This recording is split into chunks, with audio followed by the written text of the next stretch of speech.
And back now to our other big alert today. The U.S. unemployment rate has now broken double digits. It rose to the highest point in more than 26 years, hitting 10.2% in the month of October. Now remember, analysts were looking for 9.8, maybe 9.9, 10.2. That is a wow number that came out today. Unemployment in this country, as you can see on this chart, steadily rising, basically since the beginning of the recession back in December of 2007. Then you remember in February of this year, we got the $787 billion stimulus package, and that so far has yet to curb this line.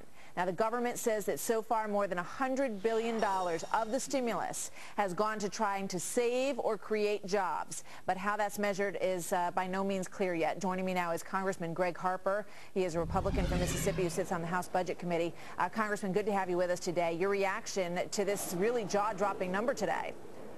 Well, first of all, our hearts go out to the victims' families in Fort Hood. But this news this morning, 10.2, I think it's much higher than anybody was anticipating. And it shows you, we were told that if we didn't pass this stimulus bill back in February, that unemployment might go as high as 8%. Well, now it's at 10.2%. So this is a difficult time for our country. And so these numbers are very disturbing. It might be a good idea to say, okay, the stimulus money that hasn't been committed or spent, maybe we need to pull that back in and look at ways that we can help businesses do something to get back running. You raise a great point, because you do have to look at this situation and say, maybe we're not going about it the right way. Maybe we need to, give tax credits to companies for hiring. I know that's an idea that Senator Feingold is putting forth this morning. What ways do you think that you can have an influence on your committee in how that money gets spent, if anything at all? Is your voice and your message going to get through on perhaps changing gears here?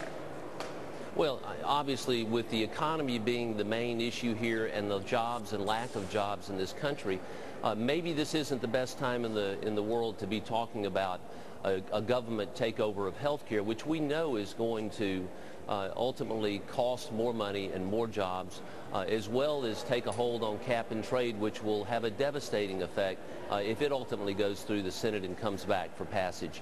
So let's not make the problem any worse than what it is. And at the heart of this is the deficit spending, which is at an unbelievable level at $1.4 trillion of spending. And even the health care deal, if we look at budgets and we look at issues in this country, my state of Mississippi, if the health care bill goes through, it will push an unfunded mandate to the state of Mississippi alone in the amount of about $200 million each year on average for the next 10 years. We simply can't afford to do that. Congressman, you raise a question, many of them actually, that are going to be very closely examined in light of this new number. Congressman Harper, thank you very much for being with us today.